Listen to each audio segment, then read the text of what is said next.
အားလုံးပဲမင်္ဂလာပါဒီနေ့မှာတော့ကျွန်တော်ဒီဈေးကွက်မှာဖြန့်ဖြူးထားတဲ့ဒီ Dawa ရဲ့ NVR Lite Series 4K S3 အကြောင်းကိုကျွန်တော် knowledge sharing လုပ်ပေးသွားမှာဖြစ်ပါတယ်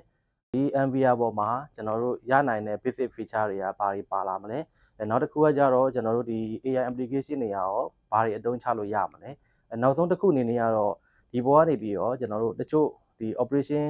ဒီ file လေးတွေကိုကျွန်တော် sharing လုပ်ပေးသွားမှာဖြစ်ပါတယ်။အမှာဆုံးကျွန်တော်တို့ product အနေနဲ့ကတော့ဒီ 4 channel ကနေ32 channel ဒီရွေးချယ်ရရှိနိုင်ပြီးတော့ maximum ကျွန်တော်တို့ hard disk ကိုနှလုံးအထိပေါ့နော်ကျွန်တော် optional ရွေးချယ်လို့ရပါတယ်။ hard disk တစ်လုံးကိုလည်းကျွန်တော်တို့ maximum 20 TB data တက်ဆင်အသုံးပြုနိုင်ပါသေးတယ်။နောက်တစ်ခုကကျွန်တော်တို့ decoding capacity ဘိုင်းပေါ့နော်။အဲ့တော့ decoding capacity ဘိုင်းကတော့ဒီ maximum ဒါ16 megapixel အထိကိုတူပေးထားတာပေါ့နော်။အဲ့တော့ကျွန်တော်တို့ဒီလက်ရှိဒီဈေးကွက်မှာသုံးနေတဲ့2 mega 4 mega 4K ပေါ့ maximum 4K ပေါ့နော် 4K ကတော့သုံးတာတော့နည်းအဲကြတော့ဒီ 4K ကင်မရာများအထိပေါ့နော်အကောင်းဆုံးဒါပံ့ပိုးပေးနိုင်ပါတယ်နောက်တစ်ခုကကျွန်တော်တို့ AI application ဘိုင်းပေါ့နော် AI application ဘိုင်းအနေနဲ့ကတော့ SMD Plus ကိုတစ်ဘိုက်ကနေပြီးတော့ဒါ4 channel ဒီလောက်ဆောင်ပေးနိုင်တာပေါ့နော်ဆိုတော့ကြတော့ဒီတစ်ဘိုက်ကပေးတာဖြစ်တဲ့အတွက်ရိုးရိုးကင်မရာတွေနဲ့လည်းကျွန်တော်တက်ဆင်နိုင်တယ်ပေါ့နော်ဆိုလိုတာကတော့ဒီရိုးရိုးကျွန်တော်တို့သုံးနေတဲ့လက်ရှိ1 series ကင်မရာတွေနဲ့လည်းဒါ SMD Plus ကိုအသုံးချနိုင်တာဖြစ်ပါတယ်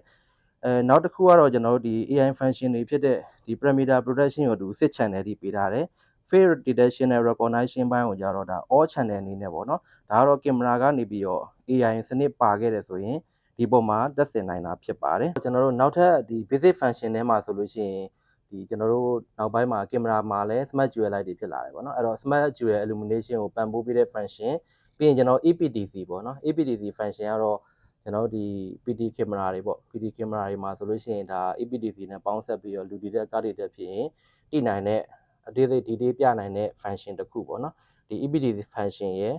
နောက်တစ်ခုကကျွန်တော်အကြိုက်ဆုံးတစ်ခုကတော့ heterogeneous function လေးပါလာတယ်ပေါ့နော် heterogeneous function ကဘယ်လိုလုပ်လဲဆိုလို့ရှိရင်ကျွန်တော်တို့ source အနေနဲ့က display source အနေနဲ့ဒီ HDMI ရဲ့ VGA ဆိုပြီးတော့နှစ်ပိုင်းရှိရပေါ့နော်ဒီ display source နှစ်ခုကိုကျွန်တော်တို့ဒီ different view နဲ့ပေါ့နော်ကျွန်တော်တို့ဒီဘောကနေပြီးတော့ဒီခွဲခြားပြီးတော့ကျွန်တော်တို့ကြည့်နိုင်တာဖြစ်ပါတယ်နောက်ထပ်တစ်ခုလည်းရှိတယ်နောက် feature တစ်ခုအနေနဲ့ကတော့ဒီ auto register ပေါ့နော် auto register အနေနဲ့ကတော့မိမိမှာဒီ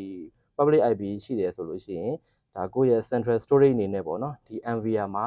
ကျွန်တော်တို့ဒီမတူညီတဲ့ data ကနေပြီးတော့ပေါ့နော်တခြား region ကနေပြီးတော့ဒီ NVR ပေါ်မှာဒီ IPC ကိုလာတက်ဆင်ပြီးတော့အသုံးချလို့ရတာဖြစ်ပါတယ်ဟုတ်ကဲ့ကျေးဇူးတင်ပါတယ်